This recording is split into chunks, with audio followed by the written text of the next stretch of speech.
Welcome to today's newspaper review, where we bring to you the major headlines making waves across Cameroon.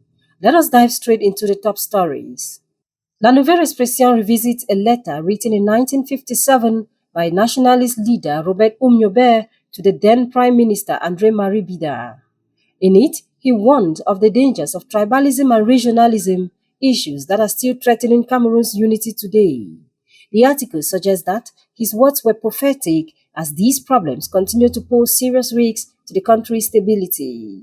The Guardian Post reports on escalating xenophobic tensions in President Paul Biya's home region, with opposition leaders Maurice Kamto and Cabral Libi condemning the government's silence. The paper suggests that the government's failure to address these incidents is seen as provocative and risks further dividing the nation along ethnic lines. Turning to economic news, Economy warns that Cameroon may struggle to meet its debt obligations in 2025. Citing a report by the American credit rating agency Moody's, the paper highlights the risks of accumulating more arrears this year due to economic challenges.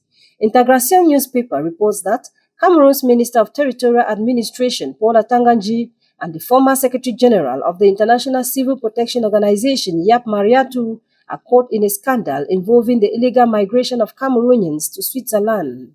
The publication reveals that Interpol uncovered the scheme leading to Mariatu's replacement on January 31, 2025.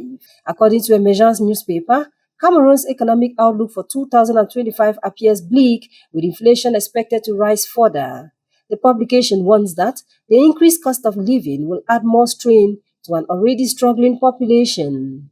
Municipal Updates reports that during an audience with Prime Minister Joseph John Goute, the United Nations committed additional support for the reconstruction of Cameroon's crisis-hit northwest and southwest regions. Cameroon Tribune then highlights Prime Minister Joseph John Goute's renewed pressure on officials to improve road and sanitation in Yaoundé. The report outlines key proposals discussed during a government meeting, including increased financial resources and enhanced coordination among agencies.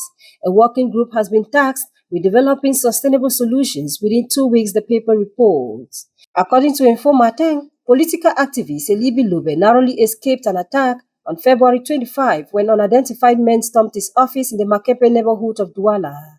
Unable to locate him, the attackers allegedly threatened his wife and vowed to find him.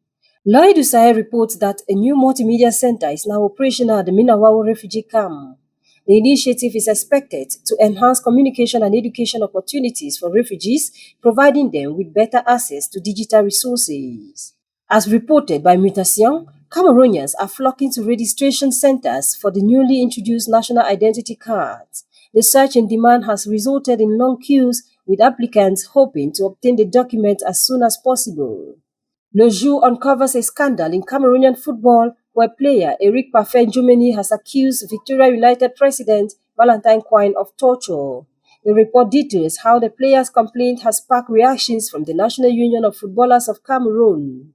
Echo Santain then reports on the 6th Africa-China Forum on Eye Health recently held in Yaoundé. The event focused on leveraging artificial intelligence to combat blindness in Africa. Experts highlighted AI's potential in diagnosis and treatment, emphasizing Africa-China cooperation in ophthalmology. Back to Youth the News, the Eagle's Eye reports that Gokutunja parliamentarian Honorable Jingo Musa has accused security forces of rampant corruption, alleging that they exploit vulnerable populations through arbitrary arrest and extortion. He describes the situation as a double burden, where separatist fighters demand ransom, while corrupt officers use false pretense to extract bribes from already impoverished population. See you next time when we review the press.